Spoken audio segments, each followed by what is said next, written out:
Well, we got our first scrimmage behind us, and so I guess this was day 9, and awesome. Really pleased. I was telling the team there, this is way better first scrimmage than our first scrimmage last spring. Way better, much more competitive. Really, all the groups much more competitive. Saw a lot of good things.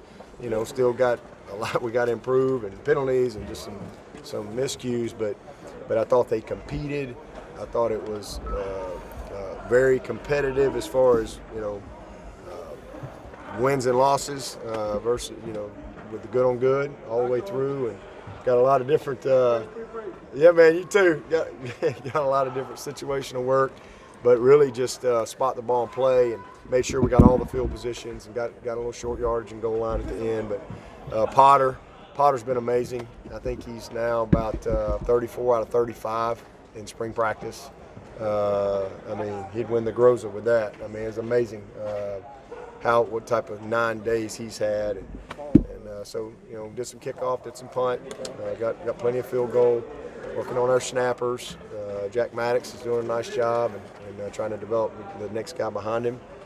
So a lot of good things, good start, and be excited to finish it up. Dabo, has there been talk about maybe having the spring game without fans because of the spread of the corona? I'm sure there's been all kind of talk about anything and everything. I don't, we'll do whatever they tell us to do. But there's, I think, everybody out there's got a plan. If this, then that. If this, So, but no talk of that, right now in the immediate. But as we all know, anything can change. Seems like every day. Coach, who were some guys on offense that had some explosive plays today, and any guys on defense forcing any turnovers? Yeah, Lee Anthony had a nice interception today, and he's had a good 9 days because especially with guys being down, Booth working back, Mario still trying to get back. DK was banged up a day or two, and Lee Anthony has gotten a ton of work, and he has really taken advantage of it. So I'm proud of him. He had a nice play today, nice interception. And I think it was the only turnover that we had. But right now, Travis is Travis, is what you would expect. Lynn J is done some good things, but probably the one guy right now, I think all the receivers are really starting to gel. I thought Frank had his best day today out of all 9 days. I thought Amari had his best day today out of all 9 days. Joe Ngata has had a great spring, very steady, very consistent. The one guy that's probably been the brightest spot is Cornell. He's leading the team in receptions right now. He had a big touchdown catch today. He had another huge play, one-handed catch. So he's playing faster and with more confidence than he's played. It's the best 9 practices he's had in his Clemson career, consistency-wise. Just day in and day out. He's got a real sense of urgency to him, and so I've been really pleased with that whole group. EJ, it seems like every day he makes a play. He just kind of flashes about every day, and so really pleased with that whole group from a skill standpoint. What's the status of Justyn Ross? Yeah, he got banged up the other day, and he's perfectly fine. He could, he did all the individual and did the, all the RVA and all that, but they're just trying to be precautionary with him because he had a little kind of some stinger symptoms lingering, and even though he's fine now, they just want to make sure that there's no bigger issue or anything like that, and so so hopefully when we get back, we'll have more information at that time, and he'll be fine. What'd you say out of your back 7 today? Back 7? Yep. Well, Landon Zanders I keep noticing him. He just kind of shows up all the time. I think all those guys are getting better. Ray Thornton has had an excellent spring. He's a guy we hadn't really talked a whole lot about. Had surgery last year, had the red shirt, but he's really had a nice spring. Joseph Charleston is a kid that keeps showing up. Jalen Phillips. That whole group, you just notice them. Mickens has got to get in the weight room a little bit, but he's a very natural football player. I see all those guys. I thought DK had his best day today. He was focused. He had a good solid day. Lee Anthony had an excellent day. Fred has been one of our bright spots. He's same thing as Lee Anthony. he's getting all kind of reps, and he's taking advantage of it. And he's long, and so I'm really pleased with him. But Mike Jones is another guy that I think's had a really, he missed a tackle today, but he's had an outstanding spring to this point, a really good spring. And then Skowski, it's almost not fair. I just wish they'd take him out. You know, when you put 9 in there and you put 47 in there on defense, I mean, it's just those two guys, they're just at another level. And I mean, he is such a good football player. Balin's out. Balin banged his shoulder up. He should be back after spring. But those young guys are taking advantage. And I'll tell you, Kevin Swint, I notice him a lot, you know. So Simpson's making a lot of progress. So it's just a good group. We're repping a bunch of guys. I thought KJ Henry was awesome today. Xavier probably had his best day. I noticed Maskell a good bit. Greg Williams is getting better. I mean, it's a group where there's a lot of competition. And same thing inside. I think between Tyler and Rook.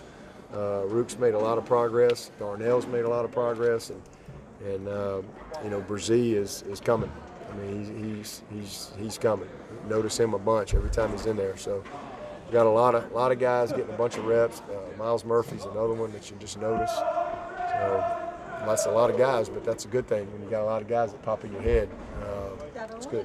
Brandon Galloway from 5-man wide receiver position. He said he was kind of starting to rep there a little bit. Well, we just repped him the other day because we had some guys down, but he's our 3-back for us.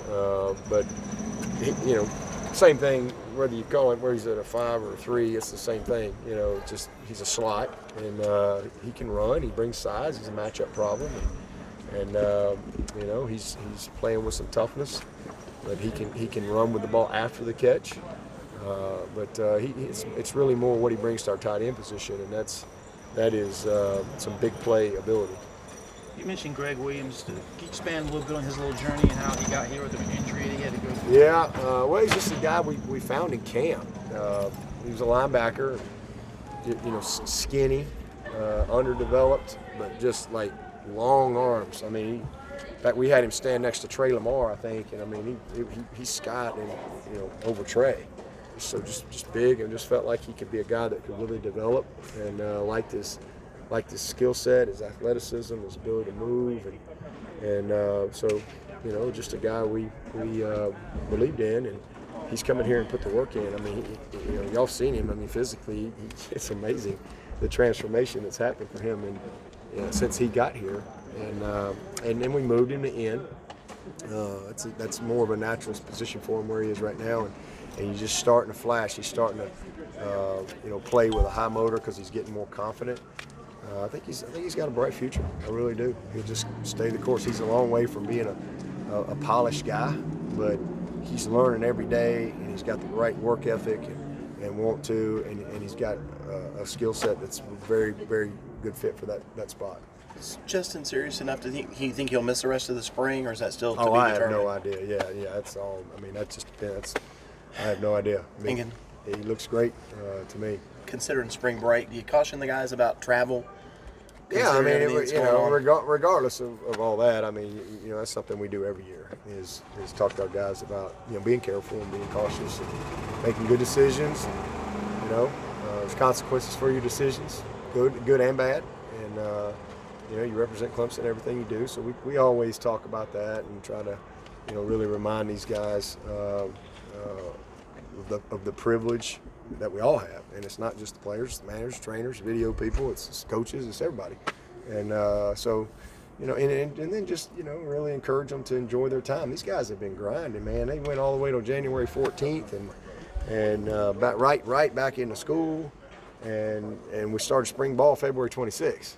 So they really haven't had a break, and so, you know, where something's not going on, whether it was school or workouts or mat drills or meetings or whatever. So I'm really excited for them to get a break, and I'm really proud of what we've gotten accomplished in 9 days. I mean, I feel really good about where we are right now. I like this team as far as where they're, you know, how they're working. There's a good mix. There's really good energy. There's a good vibe.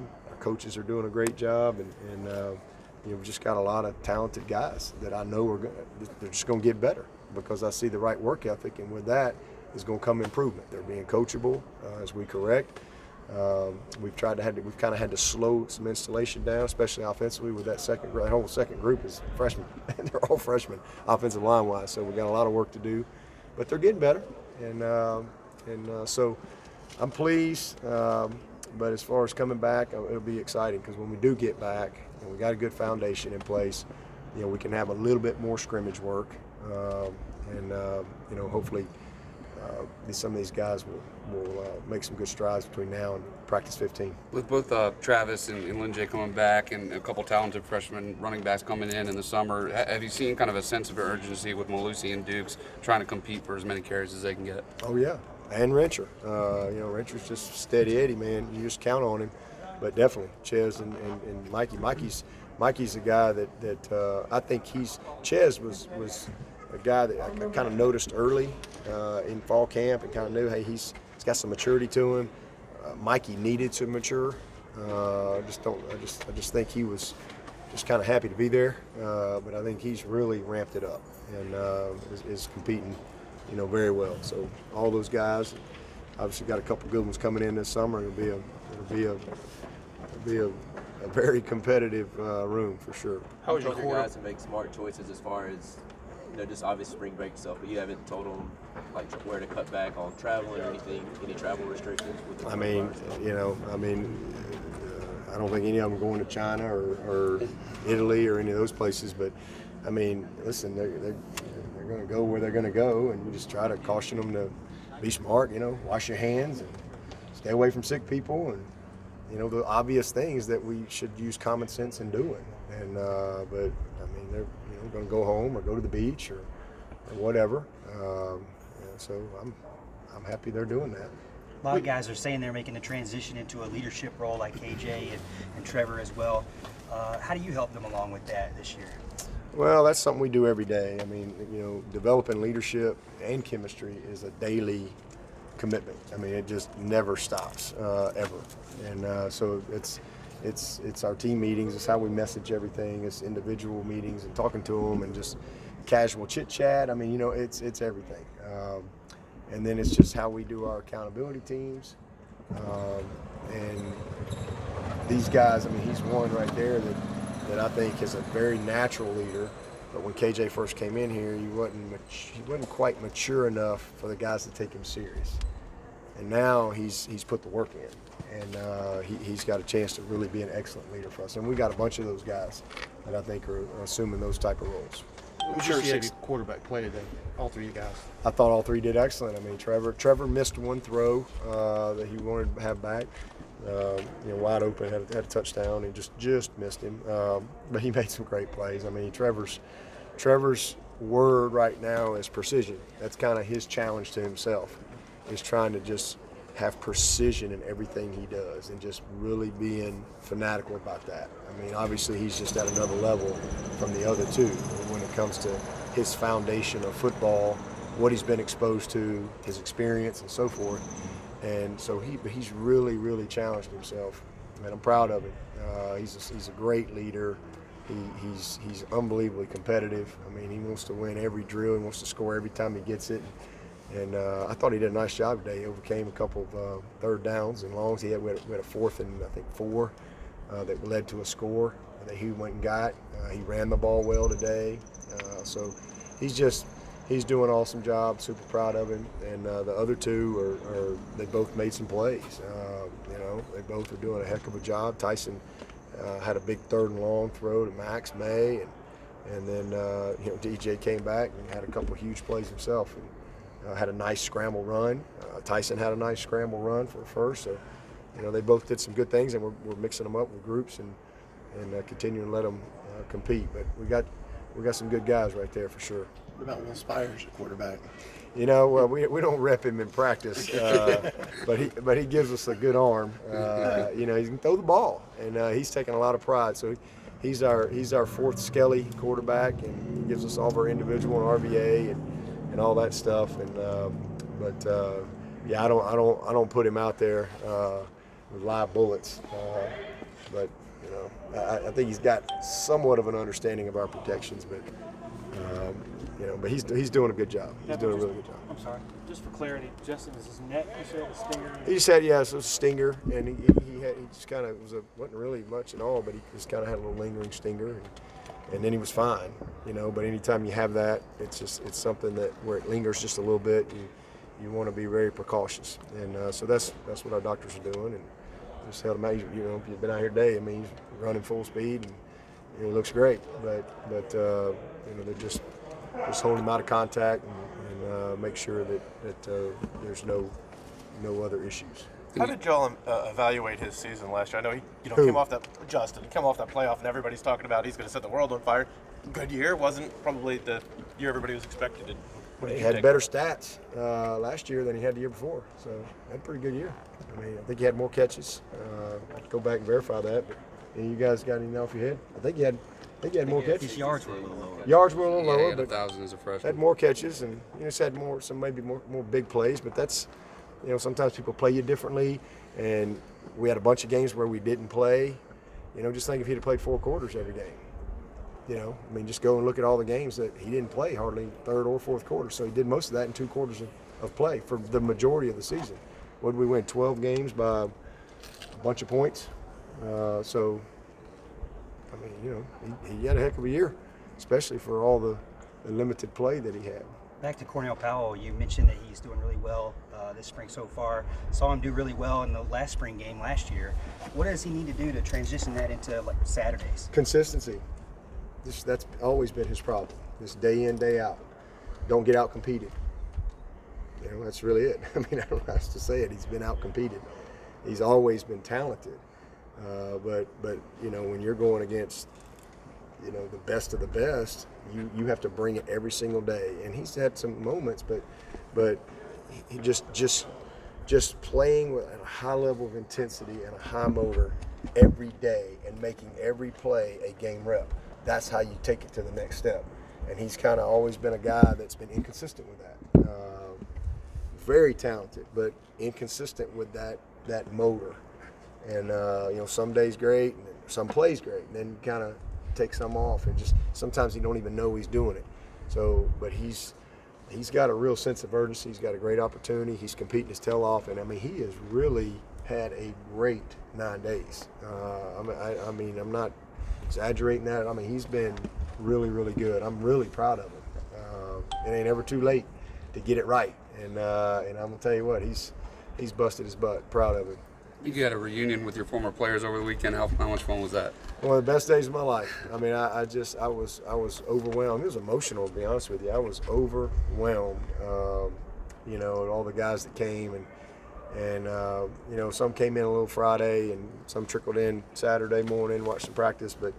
But we had a big barbecue at 6 in indoor, and then we all transitioned, and they had the dining hall set up like a big den almost. And there was over 200 and something people in there, and it was pretty emotional to get up and to see all those guys, because to me it just seemed like yesterday. Mike Palmer, Buckholz, who's 34. That's my first kicker. He's 34. It seems like yesterday to me. And when you get in a setting like that, it's so easy to just boom, you're right back in it's like you feel like you're back in a team meeting, or you're back on practice. It's just like you kind of go back to that relationship. And these are grown men with kids and jobs and mortgages, and but I was blown away by the turnout. 9 of the 12 Dandy Dozen were here. That was pretty special. To be able to visit with them, and it was just an awesome night. And I just tried to kind of give them a good old-fashioned Coach Swinney meeting, like we do on a Friday night, but I did it on a Saturday night. And it was cool to be able to talk to the older version of them. But they had a ball. I'm still recovering, to be honest with you, because we got out. We left the facility. It was a little after midnight, and some of them wanted to go to the house, and I think so ended up Sammy Watkins and Carico and Meeks and Gary Peters and Renfro and Martin Jenkins, I think, was in that group. They all wanted to go to the house, so we all go to the house. Well, we all play basketball till 2 o'clock in the morning. They're playing basketball. Sammy's out there, and some kind of fancy high tops with bling on them, and I'm sure he's not supposed to be playing basketball in. And tell him what they cost, and but we're all having a ball and playing basketball, and it was just a blast. And then we came in about 2, and then Kath had pizzas everywhere, and so we just had a great time eating pizza and telling stories and laughing at each other. I mean, it was just special. It was such a special moment. And then I'm looking down, and I'm like, man, it's 3 o'clock in the morning. And then it's like, Kath goes, no, babe, the clocks go forward an hour. It's 4 o'clock. And I just went, oh my Lord. So I actually didn't go to sleep till like 5 a.m. and I'd gotten up at like 6 the day before. So it was such a good time. I mean, I just am so excited to spend time with everyone. And, Dwayne Allen, we told all kind of stories, and Grady was up here, and just a special time, and talked about each team, kind of what I felt like each team's identity was, and kind of the story of that team. And but those guys truly were the foundational pieces to where we are today, and it was awesome for me to be able to thank them and celebrate them, and just kind of share a little bit about and remind them of who they are and how we all got here, and what we got to do moving forward. So it was a really amazing weekend. Travis Blanks did an amazing job of pulling it all together, and I appreciate all of our guys that came. They were awesome. You mentioned Andrew Booth earlier. What part of his knee had to clean up? Was he a guy that you all considered redshirting? We talked about it like for a millisecond, but we just felt like that. Whatever experience he got was going to help him mentally, and just knowledge and being in the meetings and going through the reps, and he could do all that, and he could go play. We knew that he needed to. At the end of the season, we were going to have to kind of clean him up a little bit. It's really a high school thing where it started and where he's dealing with, but he's doing great, and we're being very precautious with him. I'm very encouraged by what I'm seeing with him, because he's doing Skelly, he's doing individual, he's doing some team stuff separate, but we're just not letting him do any of the full speeds competitive. Keeping him in green right now, but hopefully after spring break we'll ramp that up. And but I'm really encouraged by what I'm seeing out of him as far as just his understanding, how he's moving, his alignments, understanding leverage, and he looks great. He feels good, looks great, and hopefully that'll transition well for him.